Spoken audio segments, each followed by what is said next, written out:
نحمده ونستعينه ونستغفره ونؤمن به ونتوكل عليه ونعوذ بالله من شرور أنفسنا ومن سيئات أعمالنا من يهده الله فلا مضل له ومن يضلل فلا هادي له فنشهد أن لا إله إلا الله وحده لا شريك له وأشهد أن محمدًا عبده ورسوله الذي أرسله بالحق بشيرا ونذيرا وداعيا إلى الله بإذنه وسراجا منيرا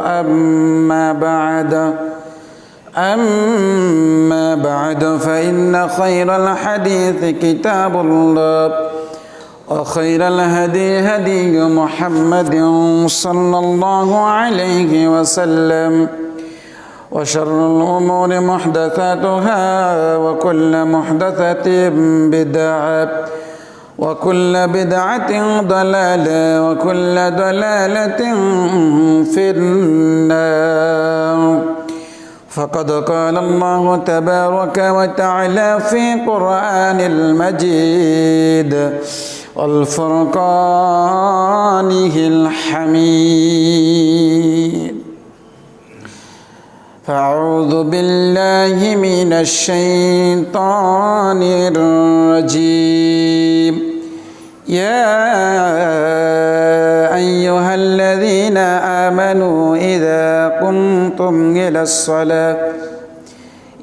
قمتم إلى الصلاة فاغسلوا وجوهكم وأيديكم إلى المرافق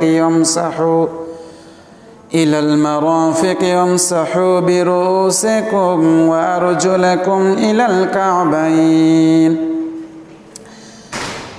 أعوذ بالله من الشيطان الرجيم إن الله يحب التوابين ويحب المتطهرين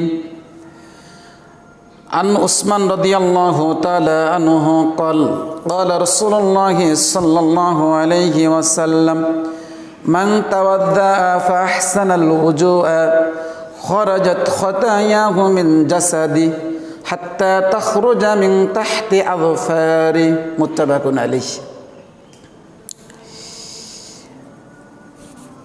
আলহামদুলিল্লাহ যাবতীয় প্রশংসা একমাত্র মহান রব আল্লাহ রাব্বুল আলামিনের জন্য, যে আল্লাহ রাব্বুল আলামিন অসংখ্য মুসলিমদের মধ্য হতে নির্বাচিত করে বাছাই করে জুমার দিনে জুমা মসজিদে আজানের পূর্বে জুমা মসজিদে উপস্থিত হওয়ার তৌফিক যে মহান রব আমাদেরকে দান করেছেন, সেই মহান মনিবের প্রতি আমরা সর্বপ্রথমে শুকরিয়া জ্ঞাপন করছি। সকলে বলি আলহামদুলিল্লাহ। দুরূদ ও সালাম বর্ষিত হোক সেই নবীর প্রতি, সেই রাসূলের প্রতি, যে রাসূলের যে নবীর আদর্শকে বাস্তবায়ন করাই হচ্ছে আমাদের মূল লক্ষ্য উদ্দেশ্য। সেই নবীর প্রতি আমরা সংক্ষিপ্তভাবে দুরূদ পেশ করছি। সকলে বলি সাল্লাল্লাহু আলাইহি ওয়াসাল্লাম, আল্লাহুম্মা সাল্লি আলাইহি, আল্লাহুম্মা বারিক আলাইহি। সকলে বলি আল্লাহুম্মা আমিন। সম্মানিত মসজিদের মুসল্লি, পর্দার অন্তরের অবস্থানরত মা ও ভগ্নীগণ, সংক্ষিপ্ত সময়ে আজকের দিন এই জুমায় সংক্ষিপ্ত সময়ে বক্তব্যের বিষয় পবিত্রতা। পবিত্রতার গুরুত্ব মর্যাদা নিয়ে সংক্ষিপ্ত সময়ে এক তত্ত্ববহুল সংক্ষিপ্ত আলোচনা বিবরণ পেশ করার চেষ্টা করব ইনশাআল্লাহুল আজিজ। সম্মানিত মসজিদের মুসল্লি, যেসব আমলের মাধ্যমে একজন মানুষ বড় সফলতা অর্জন করতে পারে, তার মধ্যে অন্যতম একটি বড় আমল হচ্ছে উজু করা, পবিত্রতা অর্জন করা। পবিত্রতা এমন একটা গুরুত্বপূর্ণ মাধ্যম, যার মাধ্যমে আল্লাহ রাব্বুল আলামিন মানুষদেরকে পবিত্র করাতে চান এবং আল্লাহ রাব্বুল আলামিন এই উজুর মাধ্যমে, পবিত্রতা অর্জনের মাধ্যমে তার নিয়ামতকে মানুষের উপরে পূর্ণ করতে চান। দেখুন, পবিত্রতা মূলত দুই প্রকার। কয় প্রকার ভাই? দুই প্রকার, একটা হচ্ছে আভ্যন্তরীণ বাহ্যিক পবিত্রতা, আর একটা হচ্ছে দৈহিক পবিত্রতা। একটা হলো বাহ্যিক পবিত্রতা, আর একটা হলো দৈহিক পবিত্রতা। তো বাহ্যিক পবিত্র কোনটাকে বোঝায়? বাহ্যিক পবিত্রতা হচ্ছে একজন ব্যক্তি তার হৃদয় থেকে, অন্তর থেকে শিরিককে মুছে ফেলবে। একজন ব্যক্তি তার হৃদয় থেকে কুফরকে মুছে ফেলবে। একজন ব্যক্তি তার অন্তর থেকে তাগুতকে মুছে ফেলবে। একজন মুসলিম সর্বদা তার অন্তরে আল্লাহ রাব্বুল আলামিনকে ভালোবাসবে। আল্লাহর ভালোবাসা ছাড়া অন্য কারোর ভালোবাসায় সে তার হৃদয়ে স্থান দিবে না। কথা বলছেন? এটা হচ্ছে বাহ্যিক পবিত্রতা। তাহলে বাহ্যিক পবিত্রতার যেমন গুরুত্ব আছে, দৈহিক পবিত্রতারও গুরুত্ব আছে। এখন দৈহিক পবিত্রতা কি? দৈহিক পবিত্রতা এটা হচ্ছে শরীয়ী পন্থায় তিনটা পদ্ধতিতে দৈহিক পবিত্রতা অর্জন করা যায়। একটা হচ্ছে উজুর মাধ্যমে আমরা দৈহিক পবিত্রতা অর্জন করতে পারবো। আরেকটা পদ্ধতি হচ্ছে গোসলের মাধ্যমে আমরা পবিত্রতা অর্জন করতে পারবো। আরেকটা পদ্ধতি হচ্ছে তায়াম্মুমের মাধ্যমে আমরা দৈহিক পবিত্রতা অর্জন করতে পারবো। তাহলে পবিত্রতা অর্জনের আল্লাহ রাব্বুল আলামিন আমাদের মাঝে কয়টা মাধ্যম দিলেন? তিনটা মাধ্যম দিলেন। একটা হচ্ছে উজু, আর একটা হচ্ছে গোসল, আর একটা হচ্ছে তায়াম্মুম। তো আজকের আমরা যে টপিকের উপরে আলোচনা করতে চাই সেটা হচ্ছে উজু নিয়ে। আমরা তায়াম্মুম, গোসল আমাদের ধারাবাহিক আলোচনায় আসবে ইনশাল্লাহ। তো আমরা আজকের জুম্মায় শুধুমাত্র পবিত্রতা, দৈহিক পবিত্রতার মধ্যে প্রথম যে ধাপ সেটা হচ্ছে উজু। এই উজু বিষয় নিয়ে আমরা আজকের দিনই বইটাকে কিছু কথা উপস্থাপন করবো ইনশাআল্লাহ। সম্মানিত মসজিদের মুসল্লি, দেখুন, একজন মুসল্লি যে নিয়মিত সালাত আদায় করে তার কন্টিনিউ পবিত্রতা অর্জনের উপরে থাকা উচিত। সর্বদা তার শরীর যখনই নাপাক হয়ে যাবে, যখন অপবিত্রতা হয়ে যাবে, তখনই একজন মুসল্লির উচিত হচ্ছে কি করা? পবিত্রতা অর্জন করা। কেননা পবিত্রতা অর্জন করলে উপকারিতা কি? পবিত্রতা অর্জন করলে একজন মানুষের মানসিক যে প্রশান্তি, এটা কি হয়? সৃষ্টি হয় এই পবিত্রতা অর্জনের মাধ্যমে। পবিত্রতা অর্জন করলে মর্যাদা কি? পবিত্রতা অর্জনের মাধ্যমে শয়তানি যে ভাব, শয়তানি যে ওয়াসওয়াসা, এগুলো দূরীভূত হয় পবিত্র অর্জন করলে। যখনই আপনি কোনো মুসলিম পবিত্রতা অর্জন করবে, তখনই দেখা যাচ্ছে আল্লাহ রাব্বুল আলামিন আনুগত্যের প্রতি তার ভালোবাসা কাজ করতে এগুলো তার সহজ হবে। আল্লাহর আনুগত্য করা তার জন্য সহজ হবে এই পবিত্রতা অর্জনের মাধ্যমে। কাজেই আপনাকে আমাকে সর্বদা পবিত্রতা অর্জন করার চেষ্টা করতে হবে। এখন আল্লাহ রাব্বুল আলামিনের নৈকট্য আমরা অর্জন করব পবিত্রতা অর্জনের মাধ্যমে। পবিত্রতা অর্জন যখন হয়ে যাবে, তখন ওই মুসলিম সে কিন্তু উজু করার পরে মনে চাইবে যে না, আমি আল্লাহর উপর জিকির আজগার করি। তার মনে চাইবে পবিত্রতা অর্জন করে, না আমি 2 রাকাত সালাত আদায় করি। পবিত্রতা অর্জন যখন সে করবে, না একটু সময় আছে, আমি আল্লাহর কিতাব কুরআনুল কারীম একটু তেলাওয়াত করি। তখন কি হচ্ছে? পবিত্রতা অর্জনের মাধ্যমে শয়তানি খারাপ কাজ থেকে সে বিরত থাকে, আল্লাহর আনুগত্যের কাজে সে তার সময়টাকে অতিবাহিত করতে পারছে। কাজেই আমাদেরকে পবিত্রতার মধ্যেই থাকতে হবে। যখনই উজু নষ্ট হয়ে যাবে, নষ্ট হলে উজু করে আমাদেরকে থাকার চেষ্টা করতে হবে। আর যখনই আমরা উজু করব, তখনই দেখা যায় আমরা সালাত আদায় করছি। দেখুন, রাসূল সাল্লাল্লাহু আলাইহি ওয়াসাল্লাম একাধিক হাদিসে আলোচনা করেছেন, এবং আল্লাহ রাব্বুল আলামিন মহাগ্রন্থ আল কুরআনুল কারীমেও অনেক আয়াতে পবিত্রতার ব্যাপারে আলোচনা করেছেন। যেমন আল্লাহ রাব্বুল আলামিন বলছেন, সূরাতুল মাঈদা আপনি খোলেন, 6 নম্বর আয়াতের মধ্যে, ইয়া আইয়ুহাল্লাযীনা আমানু, হে ঈমানদারগণ, হে বিশ্বাসীগণ, ইযা কুনতুম ইলাস সালাতি ফাগসিলু উজুহাকুম ওয়া আইদীকুম ইলাল মারাফিকি ওয়ামসাহু বিরুসিকুম ওয়া আরজুলাকুম ইলাল কা'বাইন। আল্লাহ রাব্বুল আলামিন ঈমানদার নরনারীদেরকে, মুত্তাকি মুসলিমা নারী পুরুষদেরকে আল্লাহ বললেন, যখন তোমরা সালাত আদায় করতে চাও, যখন তোমরা নামাজ আদায় করতে চাও, নামাজের পূর্বে তোমরা সুন্দর করে তোমাদের মুখমণ্ডলকে সুন্দর করে ধৌত করে নাও। যখন তোমরা নামাজ পড়তে চাও, নামাজের পূর্বে তোমরা তোমাদের 2 হাতের কনুই পর্যন্ত সুন্দর করে ধৌত করে নাও। নামাজের পূর্বে তোমরা তোমাদের মাথা মাসাহ করে নাও। নামাজের পূর্বে তোমরা তোমাদের তোমাদের দুই পায়ের গোড়ালি পর্যন্ত সুন্দর করে মাসাহ করে নাও, ধৌত করে নাও।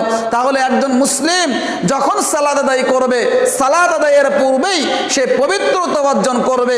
আর পবিত্রতা কিভাবে অর্জন করবে তার বিস্তারিত আল্লাহ রাব্বুল আলামিন ধারাবাহিকতা কিভাবে বজায় রাখতে হবে, কোনটা আবার কোনটা আপনি ধুবেন, সে বিষয়গুলো আল্লাহ রাব্বুল আলামিন সূরাতুল মাঈদার 6 নম্বর আয়াতের মধ্যে তিনি আলোকপাত করেছেন, আলোচনা রেখেছেন। কাজেই কোনো মুসলিম যদি সালাত আদায় করতে চায় তাহলে অবশ্যই তাকে আগে উযু করতে হবে, কারণ উযু ব্যতীত তার সালাত আল্লাহ রাব্বুল আলামিনের কাছে কবুল হবে না। দেখুন সহিহ মুসলিম মিশকাতের 301 নম্বর হাদিসের বিবরণে জানা যায়, আবু হুরায়রা রাদিয়াল্লাহু তাআলা আনহু তিনি বলেন রাসূল সাল্লাল্লাহু আলাইহি ওয়াসাল্লাম বলেছেন, লা তুকবালু সালাতুন বিগাইরি তুহুরিন ওয়ালা সাদাকাতুন মিন গুলুলিন। আল্লাহ রাসূল বলছেন, ওয়ালা তুকবালু সাদাকাতুন বিগাইরি তুহুরিন, পবিত্রতা অর্জন ব্যতীত সালাত কবুল হয় না। পবিত্রতা অর্জন ব্যতীত, উযু ব্যতীত সালাত কবুল হয় না। ওয়ালা সাদাকাতুম মিন গুলুলিন, এবং হারাম মালের সাদাকা, হারাম মালের দান আল্লাহ রাব্বুল আলামিন কবুল করে না। কাজেই তাহলে যারা আজকের সুদের টাকা আল্লাহর পথে দান করছে, ঘুষের টাকা আল্লাহর পথে দান করছে, আত্মসাৎ করে সেই টাকা দান করছে, মনে রাখার চেষ্টা করতে হবে এই হারাম টাকা আল্লাহ রাব্বুল আলামিন কবুল করে না, বরং হালাল টাকাই আল্লাহ রাব্বুল আলামিন কবুল করে।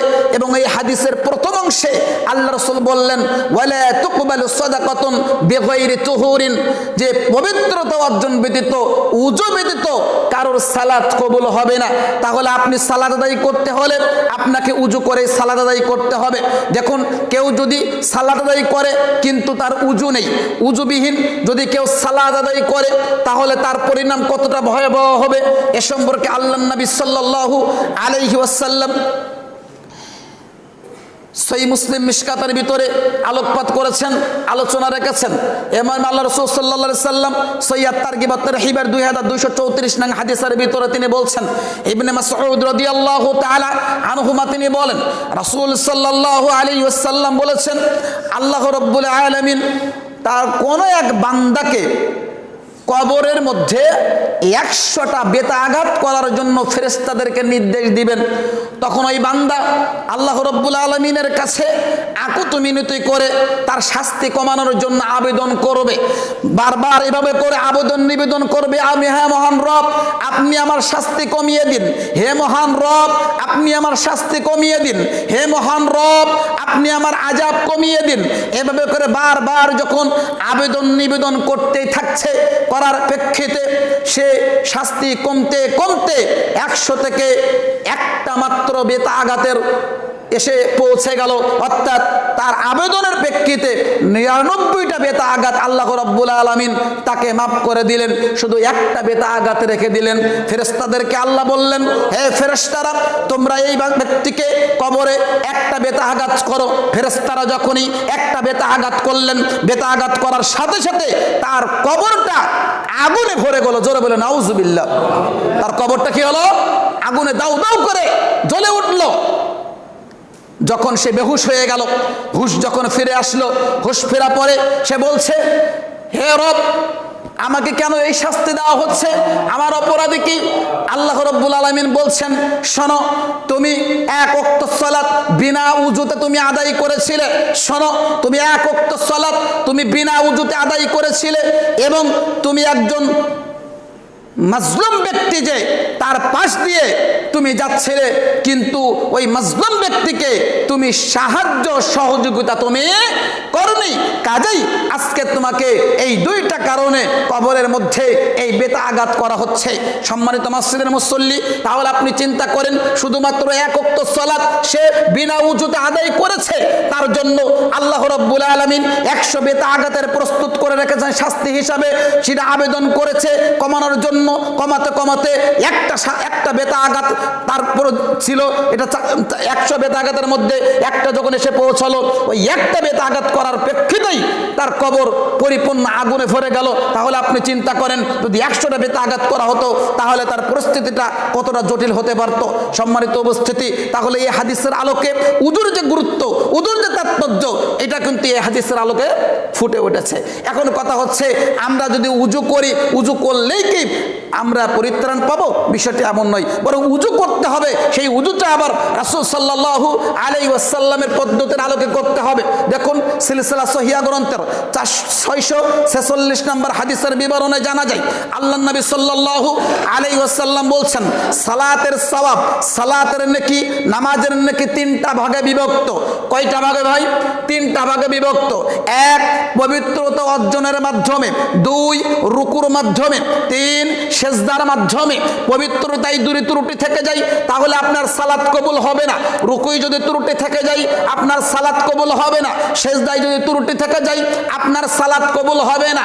কাজেই আপনি যখনই সালাত আদায় করতে চাচ্ছেন, সালাত আদায়ের পূর্বে আপনাকে রাসূল সাল্লাল্লাহু আলাইহি ওয়াসাল্লাম যে পদ্ধতির আলোকে সালাত আদায় করেছেন, যে পদ্ধতির আলোকে পবিত্রতা অর্জন করেছেন, যে পদ্ধতির আলোকে উজু করেছেন, সেই পদ্ধতির আলোকে আপনাকে উজু করতে হবে, পবিত্রতা অর্জন করতে হবে। যদি রাসূলের পদ্ধতিতে পবিত্রতা অর্জন করে উজু করে আমরা সালাত আদায় করতে পারি, তাহলে এই সালাতের মাধ্যমে আমরা মহান রব আল্লাহ রাব্বুল আলামিনের নিকট থেকে আমরা যে পুরস্কার আমরা আশা রাখছি, কামনা করছি, সেই পুরস্কার জান্নাতুল ফেরদাউস আমরা পেতে পারবো ইনশাআল্লাহ। সম্মানিত মসজিদের মুসল্লি, এই জন্য পবিত্রতার ব্যাপারে আমাদেরকে সর্বদা প্রস্তুত থাকতে হবে। উজু যখনই নষ্ট হবে তখনই আপনার আমার উচিত হচ্ছে উজু করে নেওয়া, আমাদের শরীরকে পবিত্র রাখা, আমাদের শরীরকে পাক রাখা। দেখুন, যারা পবিত্রতা অর্জন করে আল্লাহ রাব্বুল আলামিন তাদেরকে ভালোবাসেন।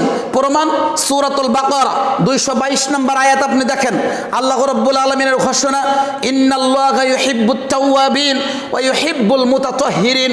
নিশ্চয়ই যারা অন্তর দিয়ে আমি মহান রব আমার কাছে তাওবা ইস্তেগফার করে, নিশ্চয়ই যারা অন্তর দিয়ে আমি মহান রব আমার কাছে ক্ষমা প্রার্থনা করে, ওয়ায়ুহিব্বুল মুতাতাহহিরিন, এবং পবিত্রতা অর্জন করে এবং উজু করে, আমি মহান রব তাদেরকে ভালোবাসি। জোরে বলে সুবহানাল্লাহ। তাহলে যদি ভালোবাসা আমরা পেতে চাই তাহলে আমাদের কি কাজ করতে হবে ভাই? পবিত্রতা অর্জন করতে হবে। তাহলে আল্লাহর ভালোবাসা আমরা পেতে চাই কি চাই না? আল্লাহর ভালোবাসা পেতে চাই কি চাই না? ভালোবাসা পেতে চাই। ভালোবাসা পেতে হলে আপনাকে অবশ্যই পবিত্রতা অর্জন করতে হবে। এটা আল্লাহ রাব্বুল আলামিন সূরাতুল বাকারার 222 নম্বর আয়াতের মধ্যে তুলে ধরেছেন। দেখুন, রাসূলুল্লাহ সাল্লাল্লাহু আলাইহি ওয়াসাল্লাম পবিত্রতার গুরুত্ব সম্পর্কে অনেক আলোচনা তিনি করেছেন। তার মধ্যে কয়েকটা হাদিস আমরা বলার চেষ্টা করব। সময় যেহেতু স্বল্পতা, সংক্ষিপ্তভাবে কয়েকটা হাদিস বলে আমরা আলোচনা দিতে পারব ইনশাআল্লাহ। আবু হুরায়রা রাদিয়াল্লাহু তাআলা আনহু হতে বর্ণিত, তিনি বলেন, সহিহ মুসলিমের ভিতরে পেয়ে যাবেন 251 নম্বর হাদিস, মিশকাতের 282 নম্বর হাদিসের ভিতরে পেয়ে যাবেন। আল্লাহ নবী সাল্লাল্লাহু আলাইহি ওয়াসাল্লাম একদা বৈঠকে সাহাবীদের নিয়ে বসে আছেন। তো আল্লাহ রাসূল সাহাবীদেরকে বলছে, আলা আদুল্লুকুম আলা ইয়ামহুল্লাহু বিহিল খাতায়া ওয়া ইয়ারফাউ বিহিদ দারাজাত। আচ্ছা সাহাবারা, আমি কি তোমাদেরকে এমন কিছু আমলের কথা বলে দিব? আচ্ছা সাহাবারা, আমি কি তোমাদেরকে এমন কিছু আমলের কথা জানিয়ে দিব যার মাধ্যমে আল্লাহ রাব্বুল আলামিন তোমাদের মর্যাদাকে আল্লাহ বৃদ্ধি করে দিবেন, যার মাধ্যমে আল্লাহ রাব্বুল আলামিন তোমাদের গুনাহ খাতাকে মোচন করে দেবেন? সুবহানাল্লাহ। তাহলে আমরা কি চাই না আমাদের মর্যাদা আল্লাহ বৃদ্ধি করুক? আমরা কি চাই না আমাদের গুনাহ খাতা আল্লাহ মোচন করুক? চাই। এখন সেই বৈশিষ্ট্য কি, সেই কাজগুলো কি? সাহাবীগণ বলছেন, ক্বালু বালা ইয়া রাসূলুল্লাহ। আল্লাহ রাসূল বলেন, আমরা তো জানতে চাচ্ছি সেই কাজগুলো কি। আল্লাহ রাসূল বলছেন, ক্বালা ইসবাগুল উজুই আলাল মাকারিহি। 1 নম্বর, কষ্ট সত্ত্বেও উত্তম রূপে সুন্দর করে তোমরা উজু করবে। বিশেষ করে শীতের সময়ে, ফজরের সময় উজু করা অত্যন্ত কষ্টদায়ক, তাই না? বিশেষ করে মুরব্বীদের জন্য। বিশেষ করে কাদের জন্য? মুরব্বীদের জন্য। যুবকদের জন্য অতটা কষ্টদায়ক নয়, কিন্তু যারা মুরব্বী হয়ে গেছেন, বয়স হয়ে গেছে, শীতের রজনীতে ওই ঠান্ডা পানিতে উজু করা কতটা কষ্টদায়ক সেই ব্যক্তি বুঝতে পারে। তো আল্লাহ রাসূল বলছেন যে কষ্ট সত্ত্বেও যে ব্যক্তি উত্তম রূপে সুন্দর করে উজু করলো, ওয়াকাসরাতুল খুতাইর আল মাসাজিদ, এবং বেশি বেশি মসজিদে পায়ে হেঁটে গমন করে।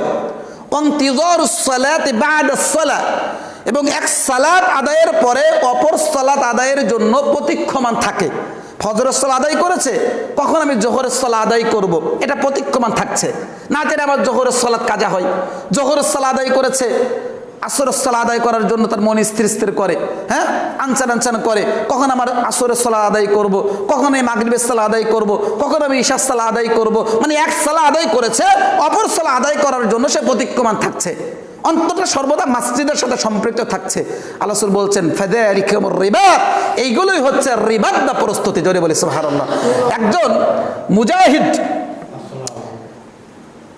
সে ইসলাম এই রাষ্ট্রের সীমান্ত কি করে, পাহারা দেয় অস্ত্র শস্ত্র নিয়ে, যেন প্রতিপক্ষ কোনো রাষ্ট্রে এসে ইসলামী রাষ্ট্রকে কি করতে না পারে, ক্ষতি করতে না পারে। ওই মুজাহিদ কি করে, সে অস্ত্র শস্ত্র নিয়ে আল্লাহ সন্তুষ্টের জন্য সে কিন্তু তার রাষ্ট্রকে পাহারা দেয়, দিনকে সে পাহারা দেয়। এটাই হচ্ছে কি রিবাত বা প্রস্তুতি।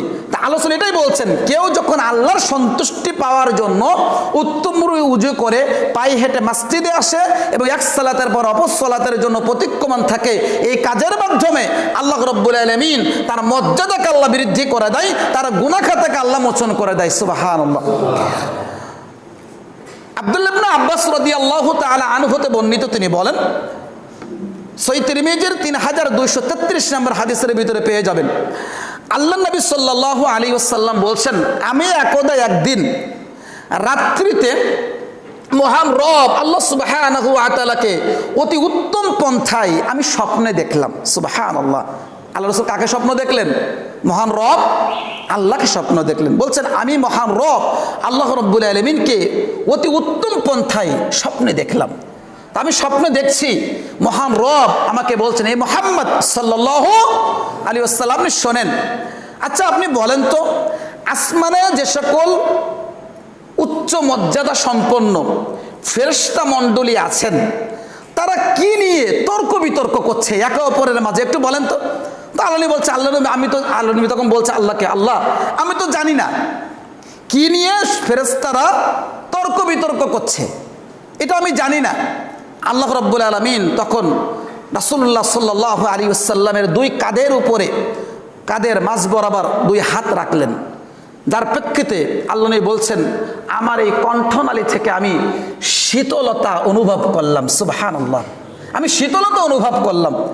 এবং এই আল্লাহ যে আমার দুই কাঁধের উপরে, দুই বাহুর উপরে হাত রাখলেন, যার প্রেক্ষিতে জমিনে এবং আসমানের যত বিষয় আছে এই সমস্ত বিষয়গুলো সম্পর্কে এবার আমি কি হলাম, অবগত হলাম। সুবহানাল্লাহ। মানে আল্লাহ হাত রাখার সাথে সাথেই ওই ফেরেশতাদের কি কাজ করছে এ সম্পর্কে তো আল্লাহ রাসূল জেনে গেলেন, সাথে সাথে দুনিয়াবী জীবনে যত ঘটনা ঘটছে ওই মুহূর্তে সমস্ত ঘটনাই রাসূল সাল্লাল্লাহু আলাইহি ওয়াসাল্লাম জেনে গেছেন। সুবহানাল্লাহ। এবার আল্লাহ রাসূল সাল্লাল্লাহু আলাইহি ওয়াসাল্লাম কে আল্লাহ রাব্বুল আলামিন আবার বলছেন, হে মুহাম্মদ সাল্লাল্লাহু আলাইহি ওয়াসাল্লাম, আপনি শোনেন, এবার আপনি বলেন তো, আসমানে যে সকল সম্মানিত ফেরেশতা মণ্ডলী আছে তারা কি নিয়ে বিতর্ক করছে, তর্ক বিতর্ক করছে, বলেন তো। বলছে আল্লাহ নবী, ওই সকল তখন আল্লাহ নবী আল্লাহকে বলছেন, আল্লাহ এই সম্মানিত ফেরেশতারা তারা তর্ক বিতর্ক করছে যে পাপ মোচনকারী বিষয়গুলো কি, এটা নিয়ে তারা তর্ক বিতর্ক করছে, যে কোন কাজের মাধ্যমে পাপ মোচন হবে এটা নিয়ে তর্ক বিতর্ক করছে। আর সেই পাপ মোচনকারী বিষয় হচ্ছে উত্তম রূপে সুন্দর করে পবিত্রতা অর্জন করা, পায়ে হেঁটে মসজিদে গমন করা এবং সালাত আদায় করে ওই স্থানেই বসে থাকা, এই কাজগুলোর মাধ্যমে পাপ মোচন হয়ে যায়। সুবহানাল্লাহ। এরপর আল্লাহ রাব্বুল আলামিন আমাদের নবীকে বলছেন, মুহাম্মদ আপনি শোনেন, কোনো ব্যক্তি যদি এই দোয়াগুলো, এই কাজগুলো নিয়মিতভাবে করতে পারে, এই কাজগুলো কোনো ব্যক্তি যদি নিয়মিতভাবে আমল করতে পারে, আমল করা অবস্থায় যতদিন সে বেঁচে থাকবে সে কল্যাণের উপরেই বেঁচে থাকবে। সুবহানাল্লাহ। যদি সে মারা যায় কল্যাণের উপরেই মারা যাবে। এমনকি যদি কোনো ব্যক্তি এই আমলগুলো করতে পারে, আমলগুলো করার মাধ্যমে তার সমস্ত গুনাহগুলো কি হয়ে যায়, তার শরীর থেকে ধুয়ে মুছে সাফ হয়ে যায়। যেভাবে একজন মা তার সন্তানকে প্রসব করালে ওই সন্তান নিষ্পাপ থাকে, ঠিক তদ্রূপ ওই ব্যক্তি ওই দিনের মতো নিষ্পাপ হয়ে যায়। জোরে বলে সুবহানাল্লাহ। কয়টা কাজ ভাই, কয়টা আমলের কথা বললাম? মনে নাই মনে হয়। কয়টা আমলের কথা বললাম? মনোযোগ দিয়ে শুনতে হবে আলোচনা, তাহলে আলোচনা শুনে উপকৃত হবেন। 3টা আমলের কথা আল্লাহ রাসূল বললেন। 3টা আমল: উত্তম রূপে সুন্দর করে উজু করা, পায়ে হেঁটে মসজিদে গমন করা, সালাত আদায় করেছেন যে স্থানে ওই স্থানে বসেই জিকির আজগার করা। এই 3টে আমল যদি নিয়মিত করতে পারেন তাহলে যতদিন আপনি দুনিয়াতে বেঁচে থাকবেন আপনি কল্যাণের উপরে বেঁচে থাকবেন। যখন আপনি মৃত্যুবরণ করবেন কল্যাণের উপরেই মৃত্যুবরণ করবেন। এই নিয়মিত এই আমলগুলো যখনই করবেন তখনই আপনার গুনাহগুলো ধুয়ে মুছে সাফ হয়ে যাবে। যেমন একজন সন্তান, শিশু বাচ্চা, নাবালক, তার যেমন কোনো পাপ থাকে না, নিষ্পাপ, ওইরকম আপনি নিষ্পাপ হয়ে যাবেন। সুবহানাল্লাহ। তাহলে আমলগুলো করা আমাদের পক্ষে সহজ না কঠিন? সহজ না ভাই? সহজ। তাহলে সহজ যদি হয় তাহলে আমরা এই আমলগুলো করার চেষ্টা করবো। আল্লাহ আমাদের তৌফিক দান করুন। সকলে বলি আল্লাহুম্মা আমিন। উসমান রাদিয়াল্লাহু তাআলা আনহু হতে বর্ণিত, তিনি বলেন, সহিহ মুসলিমের ভিতরে পেয়ে যাবেন 245 নম্বর হাদিস। রাসূল সাল্লাল্লাহু আলাইহি ওয়াসাল্লাম বলেছেন, মান তাওয়াদ্দা ফাআহসানা উজুআ, যে ব্যক্তি উজু করলো, ফাআহসানা উজুআ, সুন্দর করে উজু করলো। শুধু উজু করলে হবে না, দেখেন, শুধু আল্লাহ রাসূল বলতে পারতেন যে ব্যক্তি উজু করলো, পরে বাক্যটা না বললেই পারতেন, কিন্তু আল্লাহ রাসূল বলছেন মান তাওয়াদ্দা, যে ব্যক্তি উজু করলো, ফাআহসানা উজুআ, উত্তম রূপে সুন্দর করে উজু করলো, খরাজাত খতায়াহু মিন জাসাদিহি, তাহলে ওই ব্যক্তির শরীর থেকে সমস্ত পাপগুলো ঝরে পড়ে যায়। সুবহানাল্লাহ। এবং হাত্তা তাখরুজা মিন তাহতি আযফারিহি, এমনকি তার হাতের নখের ভিতরেও যদি কোনো পাপ থেকে থাকে এই সমস্ত পাপগুলো ঝরে পড়ে যায়। সুবহানাল্লাহ, সুবহানাল্লাহু আকবার। কত সুন্দর চমৎকার বড় বড় বাক্য আল্লাহ রাসূল ব্যবহার করেছেন। এই হাদিসের এই বাক্যগুলো আমরা যদি আমাদের সার্বিক জীবনে বাস্তবায়ন করতে পারতাম তাহলে আমাদের জীবনটা ইহকালে সফলতা পরকালে সফলতা হয়ে যেত। আব্দুল্লাহ সুনাবিহি রাদিয়াল্লাহু তাআলা আনহুমা তিনি বলছেন, হাদিসটা পেয়ে যাবেন সহিহ নাসাইর 103 নম্বর হাদিস। রাসূল সাল্লাল্লাহু আলাইহি ওয়াসাল্লাম বলছেন, যখন কোনো মুসলিম বা কোনো মুমিন ব্যক্তি পবিত্রতা অর্জনের জন্য কুলি করে, গালের ভিতরে পানি দেয়, পানি দেওয়ার পর ওই পানি যখনই বের হয়ে যায় পানির সাথে সাথে বা পানির শেষ ফোঁটার সাথে তার সমস্ত পাপগুলো ঝরে ঝরে পড়ে যায় যা তার মুখের মাধ্যমে সে করেছে। সুবহানাল্লাহ। তাহলে মুখের মাধ্যমে আমাদের অশ্লীল কথা বের হয় কি হয় না? খারাপ কথা বের হয় কি হয় না? বের হয়। তাহলে আল্লাহ রাসূলের ভাষ্য অনুযায়ী যখনই আপনি পবিত্রতা অর্জনের জন্য গালে পানি দিয়ে গালটা সুন্দর করে ধৌত করছেন, আপনার এই গালের পানির বের হওয়ার সাথে সাথেই মুখের মাধ্যমে যে পাপ হয়েছিল এই পাপগুলো ঝরে পড়ে যায়। সুবহানাল্লাহ। যখনই আপনি নাক ধৌত করছেন, নাকের মাধ্যমে যত পাপ হয়েছে নাকের পাপগুলো এই পানির সাথে সাথে ঝরে পড়ে যায়। যখন আপনি সমস্ত মুখমণ্ডল ধৌত করছেন, মুখের মাধ্যমে, এই চোখের মাধ্যমে আমি যে পাপগুলো করে ফেলেছি, যখনই আমরা মুখমণ্ডল ধৌত করলাম এই চোখের পানির সাথে সাথে বা পানির শেষ বিন্দুর সাথে সাথে সমস্ত পাপগুলো ঝরে পড়ে যায় যা আমরা চোখের মাধ্যমে আমরা করে ফেলেছি। চোখের মাধ্যমে হয়তোবা দেখা যাচ্ছে আমরা বেগানা নারীকে দেখেছি, চোখের মাধ্যমে আমরা অনেক অশ্লীল সিনেমা দেখেছি, চোখের মাধ্যমে হয়তোবা আমরা খারাপ কোনো কাজ দেখে ফেলেছি। এই যে খারাপ কাজগুলো ঘটে, পাপ সংগঠিত হয়েছে, এই সমস্ত পাপগুলো যখনই আপনি সমস্ত মুখমণ্ডল ধৌত করলেন, মুখমণ্ডল ধৌত করার সাথে সাথে ওই পানির সাথে আপনার সমস্ত চোখের মাধ্যমে যে পাপ হয়েছে সেই পাপগুলো ঝরে পড়ে যায়। সুবহানাল্লাহ। এরপর আল্লাহ বলছেন, শোনো, যখন তোমরা তোমাদের হাতের কোনোই পর্যন্ত সুন্দর করে ধৌত করো তখন এই হাতের পানির সাথে বা পানির শেষ বিন্দুর সাথে সমস্ত পাপগুলো ঝরে পড়ে যায় যা তোমাদের হাতের মাধ্যমে সংগঠিত হয়েছে। এমনকি নখের মধ্যেও যদি কোনো পাপ থেকে থাকে এই হাত ধোয়ার সাথে সাথেই এই পাপগুলো ঝরে পড়ে যায়। যখন তোমরা মাথা মাসহ করো তখন পানির সাথে বা পানির শেষ বিন্দুর সাথে তোমাদের কানের মাধ্যমে যে পাপ সংগঠিত হয়েছে এই সমস্ত পাপগুলো পানির শেষ বিন্দুর সাথে বা পানির সাথে ঝরে পড়ে যায়।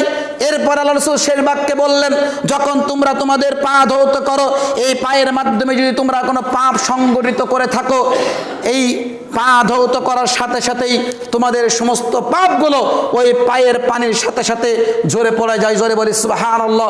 সম্মানিত মসজিদের মুসল্লি, তাহলে উযু যদি কোনো ব্যক্তি করে তাহলে তার সমস্ত গুনাহগুলো ঝরে পড়ে যায় অঙ্গ প্রত্যঙ্গ যখন ধৌত করে। এরপর আল্লাহ নবী বলছেন যখন সে সালাত আদায় করে, এরপর যখন উযু করে যখন সে নামাজে দাঁড়িয়ে যায়, নামাজ পড়ার মাধ্যমে তখন কি হয়, তার আর গুনাহ মোচন হয় না। কথা বুঝেন নাই? কি মোচন হয় না? আর গুনাহ মোচন হয় না, কারণ গুনাহ মোচনের তো আর প্রয়োজনই নাই, কারণ সমস্ত গুনাহ তো উযু করে সব কি হয়ে গেছে, সব ক্ষমা হয়ে গেছে। এখন যে সালাত আদায় করছে এই সালাতের নেকি তার নফল হিসেবে পরিণত হচ্ছে। জয় বলে সুবহানাল্লাহ। তাহলে কত মর্যাদার কথা আল্লাহ রাসূল সাল্লাল্লাহু আলাইহি ওয়াসাল্লাম এই হাদিসগুলো আলোকে আলোচনা করেছেন। দেখেন আরো দুইটা হাদিস বলি। আবু হুরায়রা রাদিয়াল্লাহু তাআলা আনহু তে বর্ণিত, তিনি পাবেন, বর্ণিত তিনি বলছেন রাসূল সাল্লাল্লাহু আলাইহি ওয়াসাল্লাম বলেছেন, যেটা আপনি পেয়ে যাবেন সহিহ মুসলিমের 249 নম্বর হাদিসের ভিতরে। রাসূল সাল্লাল্লাহু আলাইহি ওয়াসাল্লাম একদিন বাকিউল গারকাদ নামক মদিনায় কবরস্থান আছে, যারা হজ করতে গেছেন দেখেছেন বাকিউল গারকাদ নামক কবরস্থান মদিনাতে। তো ওই কবরস্থানে আল্লাহ রাসূল সাল্লাল্লাহু আলাইহি ওয়াসাল্লাম একদিন গেলেন সাহাবীদের নিয়ে, গিয়ে কবরবাসীদের উদ্দেশ্য করে আল্লাহ রাসূল বলছেন, আসসালামু আলাইকুম দার কওমিন মুমিনিন ওয়া ইন্না ইনশাআল্লাহু বিকুম লালাহিকুন। আল্লাহ রাসূল কবরবাসীদের উদ্দেশ্য করে বলছেন আসসালামু আলাইকুম, যে আপনাদের উপরে শান্তি বর্ষণ হোক, আল্লাহর পক্ষ থেকে আপনাদের উপরে শান্তি বর্ষণ হোক। দার কওমিন মুমিনিন, হে মুমিন সম্প্রদায় বা মুমিন কবরবাসী যারা আছো তোমরা শোনো, ওয়া ইন্না ইনশাআল্লাহু বিকুম লালাহিকুন, নিশ্চয়ই আমরা অতি সত্বর তোমাদের নিকটেই আমরা উপস্থিত হব।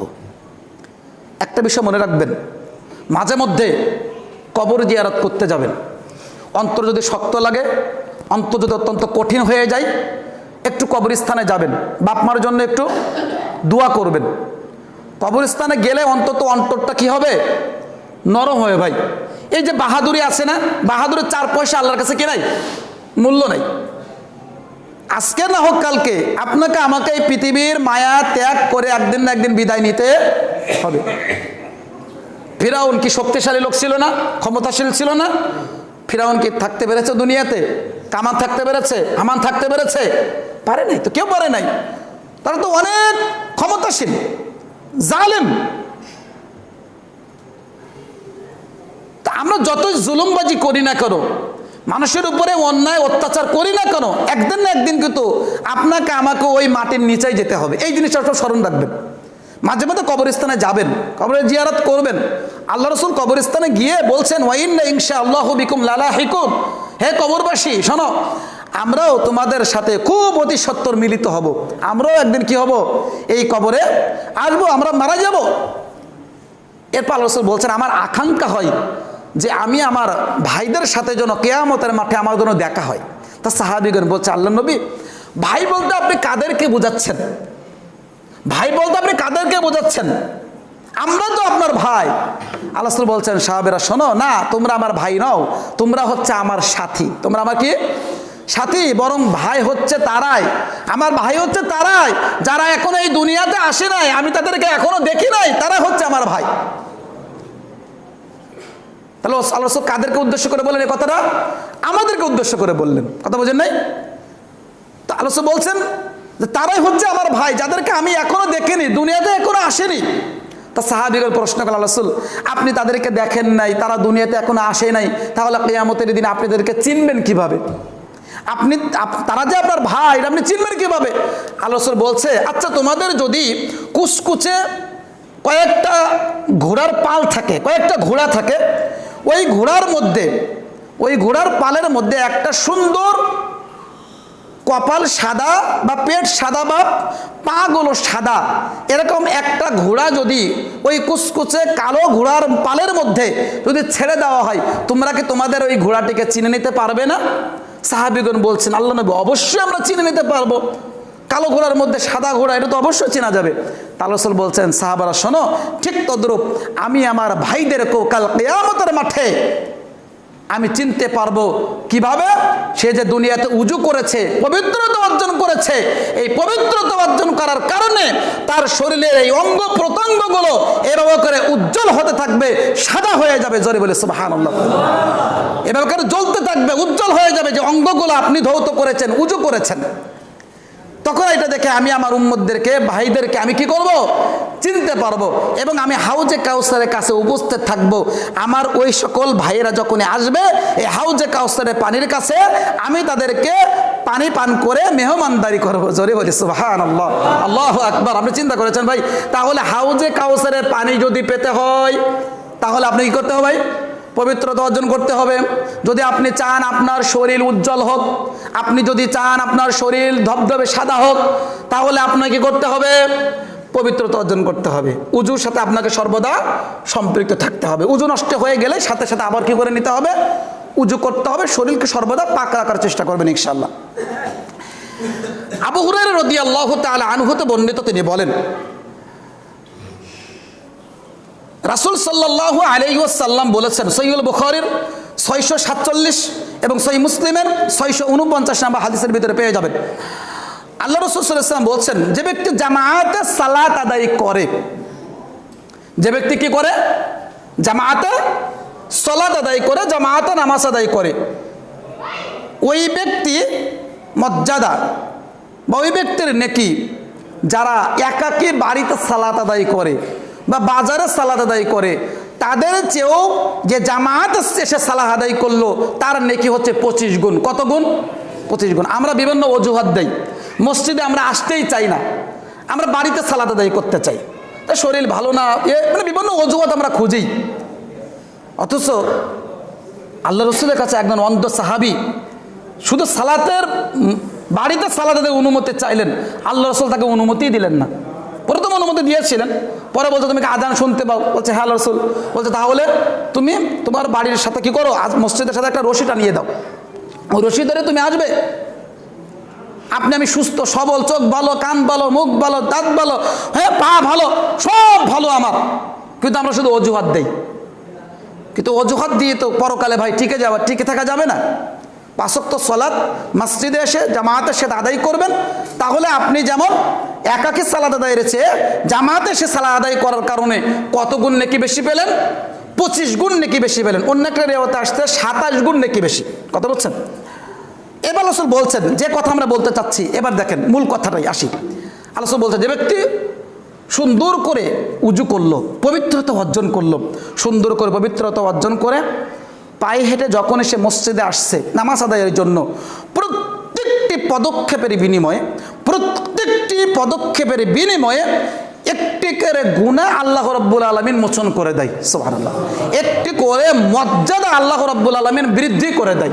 সুবহানাল্লাহ। এরপরে দেখেন আরো মর্যাদার কথা আল্লাহ রাসূল বলছেন যে আল্লাহুম্মা সাল্লি আলাইহি, আল্লাহুম্মা আরহামহু, আল্লাহুম্মা গফির লাহু, আল্লাহুম্মা তুব আলাইহি। যখন এবার সে মসজিদে এসে সালাতে দাঁড়িয়ে যায়, সালাত আদায় করতে থাকে, তখন স্বয়ং ফেরেশতা মণ্ডলী ওই সালাত আদায়কারীর জন্য আল্লাহ রাব্বুল আলামিনের কাছে দোয়া করে বলতে থাকে, আল্লাহ তুমি এই নামাজে ব্যক্তির উপরে রহমত নাজিল করো, আল্লাহ এই নামাজি ব্যক্তির উপরে অনুগ্রহ করো, আল্লাহ নামাজি ব্যক্তির উপরে দয়া করো, আল্লাহ নামাজি ব্যক্তিকে তুমি ক্ষমা করো, আল্লাহ নামাজি ব্যক্তি যে তাওবা করছে এই তাওবাকেও তুমি কবুল করে নাও। সুবহানাল্লাহ। তাহলে ফেরেশতাদের দোয়া আমরা পেতে চাই কি চাই না? পেতে চাই। তাহলে ফেরেশতাদের দোয়া যদি আমরা পেতে চাই ভাই, তাহলে অবশ্যই আপনাকে আমাকে সুন্দর করে পবিত্রতা অর্জন করে মসজিদে এসে আমাদেরকে সালাত আদায় করার চেষ্টা করতে হবে। আল্লাহ রাব্বুল আলামিন আমাদের সবাইকে সুন্দর করে রাসূলের পদ্ধতিতে পবিত্রতা অর্জন করে মসজিদে এসে জামাতের সাথে সালাত আদায় করার, নামাজ আদায় করার তৌফিক আল্লাহ দান করুন। সকলে বলি আমিন। সম্মানিত মসজিদের মুসল্লি, এবার আসি আমরা উজুর আলোচনা এতটুকুই রাখতে চাই। আমরা পবিত্রতা অর্জন করি, কিন্তু সেই উজুটা আমরা রাসূলের পদ্ধতিতে অনেকের আবার হয় না, হয়তো অনেকেই না জানার কারণে এটা ঘটে। আমার দিকে খুব মনোযোগ দিয়ে এক খেয়ালে সবাই একটু তাকাবেন, সবাই কোনো ঘুমের ভান নিয়ে আসবেন না, সবাই একটু এক খেয়ালে আমার দিকে লক্ষ্য রাখবেন। রাসূল সাল্লাল্লাহু আলাইহি সাল্লাম যে পদ্ধতির আলোকে পবিত্রতা অর্জন করতেন প্র্যাকটিক্যালি আমি আপনাদেরকে একটু দেখাই দিতে চাই। প্রথমত আপনারা উজুর জন্য নিয়ত করবেন। কি করবেন ভাই? নিয়ত। নিয়ত শব্দের অর্থ হচ্ছে কি? সংকল্প করা। ইন্নামা আমালু বিন্নিয়াত, প্রত্যেকটা কাজ নিয়তের উপর নির্ভরশীল। কিন্তু এই নিয়তটা কি? করার জিনিস, মুখে উচ্চারণ করে বলার জিনিস নয়। কথা বলছে ভালো বুঝবেন। নিয়ত কি? করার জিনিস, মুখে উচ্চারণ করে নিয়ত কি? বলার জিনিস না। তাহলে আপনি যখন জোহরের সালাতের জন্য উজু করবেন, আপনি কি জন্য উজু করতে গেছেন? সালাত আদায় করবেন এই জন্যই তো, নাকি? এটাই হচ্ছে আপনার নিয়ত। অন্তরে যেটা সংকল্প হবে এটাই হচ্ছে কি ভাই? নিয়ত। হ্যাঁ, তাহলে নিয়ত মুখে উচ্চারণ করে বলার দরকার নাই। তাহলে আপনি অন্তরের সংকল্প হলো, নিয়ত হলো। আপনি উজুর জন্য প্রথমে কি বলবেন? বিসমিল্লাহ বলবেন। কি বলবেন ভাই? বিসমিল্লাহ। সহিহ তিরমিজির 25 নম্বর হাদিস আপনি দেখবেন, আল্লাহ রাসূল সাল্লাল্লাহু আলাইহি ওয়াসাল্লাম বলছেন কেউ যদি উজুর পূর্বে বিসমিল্লাহ না বলে তাহলে তার উজু হবে না। তাহলে উজুরে কি করতে হবে? আপনাকে বিসমিল্লাহ বলতে হবে। বিসমিল্লাহ বললেন, দুই হাতের এই কবজি পর্যন্ত সুন্দর করে আপনি খিলাল করে নেবেন, ধৌত করে নেবেন, আঙ্গুল দিয়ে এভাবে করে খিলাল করবে। হাতে যদি কোনো আংটি থাকে আংটিটা নাড়িয়ে নেবেন। মা বোনেরা শোনেন, আপনাদের হাতে আংটি থাকে, আংটিটা সুন্দর করে নাড়িয়ে ওই ভিতরে শুকনা জায়গা আপনি পানি প্রবেশ করাবেন। যদি পানি প্রবেশ না করে তাহলে আপনার কিন্তু উজু হবে না। অনেকে নেল পলিশ ব্যবহার করে, যদি করে তাহলে ওই নেল পলিশ উঠিয়ে ফেলতে হবে। তুলে ফেলা না পর্যন্ত হাতে যতক্ষণ পর্যন্ত থাকবে আপনার উজু হবে না, আপনার উজু হবেই না। এটা মনে রাখতে হবে। নেল পলিশ যতক্ষণ থাকবে হাতে আঙ্গুলে আপনার উজু হবেই না যতক্ষণ পর্যন্ত আপনি তুলে না ফেলবেন। তুলে ফেলার পর আপনাকে উজু করতে হবে, তাহলে আপনার উজু হবে। তাহলে হাতের আঙ্গুলগুলো সুন্দর করে খেয়াল করবেন। এরপর আপনার কাজ হচ্ছে গালের ভিতরে, মুখের ভিতরে কি করা? পানি দেওয়া। এখন এই পানি এবং নাক, এখানে দুইটা মাসআলা আছে। একটা হচ্ছে এই গাল এবং নাক একসাথে দেওয়া পানি। কথা বলছেন? মানে পানি নিয়ে হাতের কোষের ভিতরে নিয়ে গাল নাক হালকা নাকের ভিতরে গেলে যথেষ্ট এনাফ। গাল নাক একসাথে, এটা সবচেয়ে উত্তম। ইমাম বুখারী রাহিমাহুল্লাহ এই বিষয়ে একটা অধ্যায় রচনা করেছেন। নাক গাল কি একসাথে একসাথে দেওয়ার চেষ্টা করবেন, এটা সবচেয়ে উত্তম। তবে আপনি যদি আলাদা আলাদাভাবে দেন, আপনি গালের ভিতরে পানি দিয়ে আগে গড় গড় সঙ্গে কুলি করলেন, সাত আঙ্গুল দিয়ে খিলাল করে 3 বার করেন, আর তারপরে আপনি আলাদা পানি নিয়ে বামাতে নাক ঝাড়েন, এটাও জায়েজ রয়েছে। দুইটা সহিহে প্রমাণিত। তবে সবচেয়ে উত্তম হচ্ছে আপনি গাল নাক কি একসাথে দেওয়ার চেষ্টা করবেন, এটা সবচেয়ে উত্তম। এটা আমরা আমল করি, আপনাদেরকেও এই আমলটা করার জন্য আমরা বিনীতভাবে অনুরোধ পেশ করছি। আচ্ছা, তাহলে আপনি গাল গেল, নাক দিলেন, নাক শেষ। এবার আপনি সমস্ত মুখমণ্ডল, মনে রাখবেন চুলের এই গোড়া থেকে থুতনির নিচ এবং কানের এই 2 লতি সহ সমস্ত কিছুই কিন্তু মুখমণ্ডলের একটা অংশ। তাহলে সমস্ত মুখমণ্ডল আপনি ধৌত করবেন, এই কানের লতি সহ সমস্ত মুখমণ্ডল ধৌত করবেন। এখানে একটা মাসআলা জেনে নেন, আমরা মনে করি যে 3 বারই ধুইতে হবে, এরকমটি ধারণা করি না? আমরা ধারণা করি, কিন্তু মনে রাখবেন একবার পানি নিয়ে যদি আপনার মুখমণ্ডল ধৌত হয়ে যায় তাহলে আর 2 বারের প্রয়োজন নেই। 2 বার পানি নিয়ে যদি ধোয়া হয়ে যায় তাহলে 3 বারের প্রয়োজন নেই। 2 বার ধোয়ার পরেও যদি 3 দেখে বাকি আছে তাহলে আপনি 3 বার নেন, কিন্তু 3 বারের বেশি নেওয়া অতিরিক্ত এটা বাড়াবাড়ি, এটা সম্পূর্ণ নিষেধ, এটা করা যাবে না। সর্বোচ্চ 3 বার। কথা বুঝতে পেরেছেন? তাহলে একবারে যদি আপনার কাভার হয়ে যায় তাহলে 2 বারের প্রয়োজন নেই। 2 বারে যদি কাভার হয়ে যায় 3 বারের প্রয়োজন নেই। 2 বারে যদি কাভার না হয় তাহলে 3 বার নেন। কথা বুঝতে পেরেছেন বিষয়টা? এটা হচ্ছে আমাদের বিষয়টা মনে রাখতে হবে। তাহলে সমস্ত মুখমণ্ডল ধৌত করলেন। এবার আপনি 2 হাতের কোণই পর্যন্ত সুন্দর করে ধৌত করতে হবে। পানি নিয়ে এই কোণই পর্যন্ত সুন্দর করে দেখবেন যে আমার কোণই ভিজছে কিনা, সুন্দর করে দেখে সুন্দর করে মাসা করে নেবেন। তারপরে ডান হাতে পানি নিয়ে বাম হাতের কোণই পর্যন্ত সুন্দর করে মাসা করে নেবেন। আচ্ছা, এখন মাথা মাসাও করার ক্ষেত্রে আমরা সবচেয়ে বেশি ভুল করি। এগুলো মোটামুটি আমরা সবাই পারি কম বেশি, কিন্তু মাসাও করার ক্ষেত্রে আমরা বেশি ভুল করে ফেলি। সেটা হচ্ছে কি দেখেন, মাথা মাসাও করার ক্ষেত্রে আপনাকে সবাই লক্ষ্য রাখতে হবে। এই দেখেন, এই 3 আঙ্গুল এক জায়গায় করবেন, এই 3 আঙ্গুল এক জায়গায় করে এই হাত লাগিয়ে দেন, এই বা আমার ডান হাতের সাথে লাগিয়ে দেন। দেওয়ার পরে আপনাকে লক্ষ্য রাখতে হবে, এই 3 আঙ্গুল করলেন, আপনি কিন্তু পানি নিচ্ছেন, পানি নিতে কিন্তু হাত ছিটা ভিজা, এখন ভিজা। এখন এইভাবে করলেন, চুলের এই গোড়া থেকে নেবেন, একেবারে চুলের গোড়া থেকে একেবারে শেষ চলে যাবে, একেবারে শেষ। হাত কিন্তু উঠবে না, আমার হাত এইভাবে থেকে যাবে। আবার নিয়ে আসবেন, এই মাথা মাসো কয়বার? একবার। মাথা মাসো কয়বার? একবার। এখন হাত তো আপনার ভিজা, আমরা অতিরিক্ত পানি নেওয়া লাগবে না, হাত তো ভিজাই আছে। ওই ভিজা হাতের শাহাদাত আঙ্গুল আপনি কানের ভিতরে ঢুকিয়ে দেন, কানের ছিদ্রের ভিতরে ঢোকানোর পরে আপনি এটাকে খেলাল করে নেন। উপরের আর একটা অংশ আছে কানের উপরে, এই উপরটাও খেলাল করে নেন, আবার ভিতরে ঢুকিয়ে দেন। এই যে বুড়ি আঙ্গুল দেখছেন, এটা পিছন দিয়ে মাসেও করে দেন, এইভাবে পিছন দিয়ে মাসেও করে দেন, বাস উজু কিন্তু শেষ, মানে এই পর্যন্ত শেষ। এরপরে পা ধুতে হবে। অনেকে দেখা যায় আবার ঘাড় মাসেও করে, ঘাড় মাসেও করে, এটা কত বিদআত, এই ঘাড় মাসেও করা যাবে না, মনে রাখবেন ঘাড় মাসেও করা যাবে না। ঘাড় মাসের অনেক জয়ীফ হাদিস আমাদের সমাজে কিছু আলেমুলামা পেশ করে থাকেন, কিন্তু এটা সহিহ হাদিস দ্বারা প্রমাণিত নয়।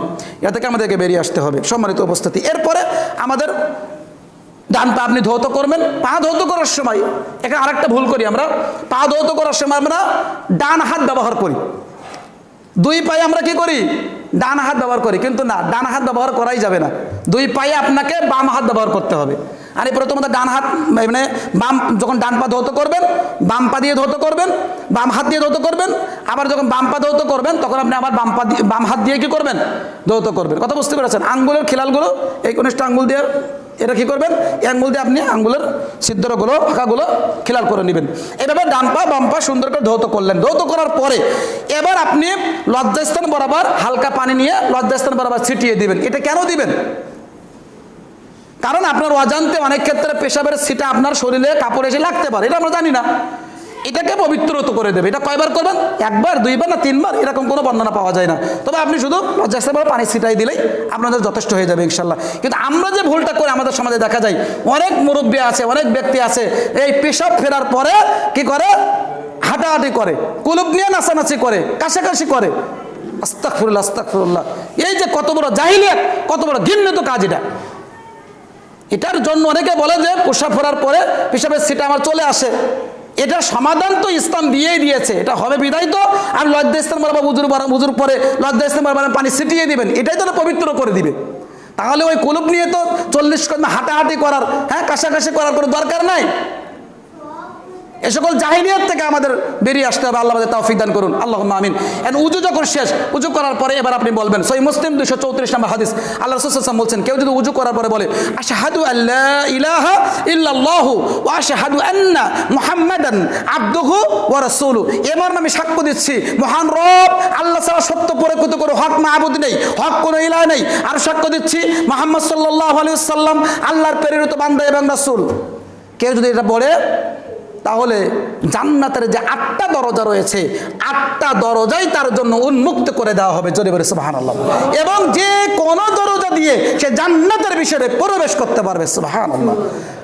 কত সুন্দর আমল, হ্যাঁ, ছোট্ট একটা আমল। এই আমলটি করতে পারলেন, উজু করার পরে এই দোয়া পাঠ করলে আপনি জান্নাতে যে কোনো দরজা দিয়ে আপনি জান্নাতে প্রবেশ করতে পারবেন ইনশাল্লাহ। তাহলে উজু করা শেষ। উজু করার পরে আপনার সময় পেলে আপনি 2 রাকাত সালাত আদায় করার চেষ্টা করবেন, যে সালাতের মাধ্যমে জান্নাত লাভ করা যায়। হ্যাঁ, বিলাল রাদিয়াল্লাহু তাআলা আনহুকে আল্লাহ রাসূল বলছেন, বেলাল তুমি যখন আমি যখন জান্নাতে গেলাম তখন জান্নাতের ভিতরে গিয়ে দেখি তুমি জুতা পায়ে দিয়ে হাঁটছো, তো এমন কি আমল করো যে আমার আগে তোমাকে জুতা পায়ে দিয়ে হাঁটার সুযোগ আল্লাহ তৈরি করে দিলেন। তো বেলাল বলছে, আল্লাহ রাসূল আমি এমন করে আমল করি না, তো সামান্য আমি এমন আমল করি না যার কারণে আল্লাহ রাব্বুল আলামিন আমাকে কি করবে, জান্নাতে আপনার আগে জুতা পায়ে দিয়ে হাঁটার সুযোগ তৈরি করে দিবে। কিন্তু এটা বাইরে নিয়ে যান, বাইরে নিয়ে যান, বাইরে নিয়ে যান।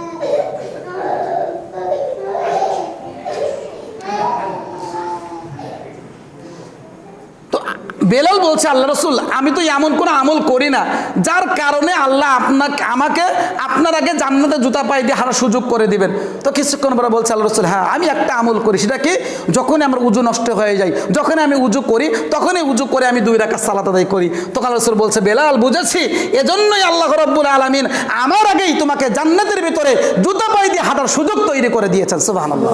তাহলে যখনই ভাই উজু নষ্ট হবে তখনই আমাদের উচিত হচ্ছে 2 রাকাত সালাত আদায় করে নেবা। উজু করা শেষ, এরপরে আপনার কাজ হচ্ছে একটা মাসআলা জেনে রাখা জরুরি, যে উজু ভঙ্গের কারণগুলো কি। সংক্ষিপ্ত বলে যাই, সময় যেহেতু শেষ। উজু ভঙ্গের কারণগুলোর মধ্যে একটা হচ্ছে, প্রধান যে কারণটা সেটা হচ্ছে পেশাব পায়খানার রাস্তা দিয়ে কোনো কিছু বের হওয়া। সেটা আমরা বীর্য বের হতে পারে, মজি বের হতে পারে, পাথর বের হতে পারে, বা দেখা যাচ্ছে নারীদের আপনার রক্তস্রাব বের হতে পারে হাইজ নিফাসের ক্ষেত্রে, তারপরে দেখা যাচ্ছে আপনার বায়ু বের হতে পারে। এগুলো যদি হয় তাহলে উজু নষ্ট হয়ে যাবে। উজু অবস্থায় কেউ যদি স্ত্রীর সাথে সহবাসে লিপ্ত হয় তাহলে উজু নষ্ট হয়ে যাবে। উজু অবস্থায় কেউ যদি ঘুমিয়ে যায় তাহলে তার উজু নষ্ট হয়ে যাবে। তবে হ্যাঁ, ঘুম যদি হালকা এসেছে কিন্তু আপনি বুঝতে পারছেন যে আমার এই ঘুমটা আপনার পরিপূর্ণ না, আপনি বুঝতে পারছেন না আমার পরিপূর্ণ ঘুমিয়ে যায়নি, এরকম যদি আপনি থাকেন তাহলে আপনার উজু নষ্ট হয়নি, আপনি ওইভাবেও নামাজ পড়তে পারবেন। কিন্তু আপনার যদি এমনটি মনে হয় যে আমি ঘুমিয়ে গিয়েছিলেন তাহলে আপনাকে কী করতে হবে? উজু নষ্ট হয়ে গেছে, উজু করে আপনাকে আবার সালাত আদায় করতে হবে। কেউ যদি উজু করার পরে আপনার জ্ঞান হারিয়ে ফেলে, অজ্ঞান হয়ে যায়, হ্যাঁ জ্ঞান শূন্য হয়ে যায়, তাহলে উজু নষ্ট হয়ে যাবে, তাকে পুনরায় আবার কী করতে হবে? উজু করতে হবে। উজু করার পরে কেউ যদি দেখা যায় উটের গোশত খেয়ে ফেলে তাহলে তাকে পুনরায় উজু করতে হবে, তার উজু নষ্ট হয়ে যাবে। কথা বুঝতে পেরেছেন? উটের গোশত খেলে কি হয়? উজু নষ্ট হয়ে যায়। কথা বুঝতে পেরেছেন? উজু ভেঙে যায়। তাহলে উটের গোশত যদি কেউ খেয়ে ফেলে তাহলে আবার কি করবেন? উজু করে সালাত আপনি আদায় করে নেওয়ার চেষ্টা করবেন। এইগুলো মোটামুটি হচ্ছে উজু ভঙ্গের কারণ। আচ্ছা, এরপরে কিছু কিছু কাজ থাকে যেগুলো করলে উজু ভাঙে না, যেমন শরীর থেকে রক্ত বের হলে উজু ভাঙে না। আমাদের সমাজে কিন্তু বিভ্রান্ত কথা যে শরীর থেকে রক্ত বেরোলে কি হয়? উজু নষ্ট হয়ে যায়। এটা সম্পূর্ণ মানব ভিত্তিহীন কথা। অনেকে বমি হলে উজু নষ্ট হয়, এটাও বিভ্রান্ত কথা। তারপরে শরীরের চুল নখ কাটলে উজু নষ্ট হয়, এরকম কথা প্রচলিত আছে, এটাও বিভ্রান্ত কথা। তাহলে আপনার শরীর থেকে রক্ত বেরোলে উজু নষ্ট হয় না, বমি হলে উজু নষ্ট হয় না, চুল নখ কাটলে উজু নষ্ট হয় না। কেউ যদি দেখা যাচ্ছে উজু করার পরে, অনেক ক্ষেত্রে আমরা পথ দিয়ে হাঁটছি, অনেক সময় কুকুরের গায়ের সাথে আমাদের কাপড়টা একটু লেগে গেছে, তাহলে উজু কিন্তু নষ্ট হয় না। কিন্তু হ্যাঁ, নষ্ট কখন হবে? যদি তার শরীর ভিজা থাকে, আপনার কাপড় লেগে গেছে, আপনার শরীরের অংশটা কি হয়ে গেছে? ভিজে গেছে। বুঝতে পারছেন? কারণ তখন তো নাপাক না পাক এটা তো আমরা বুঝতে পারছি না, তাই না? তখন উজু করে নিতে হবে। কথা বুঝতে পারছেন? মানে ওই শরীর ওই পোশাকটা নাপাক হয়ে গেছে, পোশাকটা পরিবর্তন করে আপনাকে উজু করে সালাত আদায় করতে হবে। তাহলে আল্লাহ রাব্বুল আলামিন আমাদের সবাইকে সহি পদ্ধতির আলোকে রাসূলের পদ্ধতিতে পবিত্রতা অর্জন করা তৌফিক দান করুন। পবিত্রতা অর্জন করে এই সকল মর্যাদাগুলো লুফে নেওয়ার তৌফিক আল্লাহ দান করুন। আল্লাহুম্মা আমিন। সংক্ষিপ্তভাবে আমরা দৈহিক পবিত্রতার মধ্যে 1 নম্বর যে বিষয়, পবিত্রতা 3টা পদ্ধতিতে করা যায়। একটা উজু, 2 নম্বর গোসল, 3 নম্বর তায়াম্মুম। আমরা উজুর বিবরণে আজকের সংক্ষিপ্তভাবে কিছু আলোচনা করেছি। আগামী জুম্মা ইনশাআল্লাহ গোসল, তায়াম্মুম এভাবে আমাদের আপনাদের মাঝে ধারাবাহিকভাবে আলোচনা চলতে থাকবে। আল্লাহ রাব্বুল আলামিন আমাদের সবাইকে বিষয়গুলোকে অনুধাবন করা তৌফিক দান করুন। আমিন ইয়া রাব্বুল আলামিন। আমাদের মাঝে অনেক ব্যক্তি দোয়া চেয়েছেন, বিশেষ করে আমাদের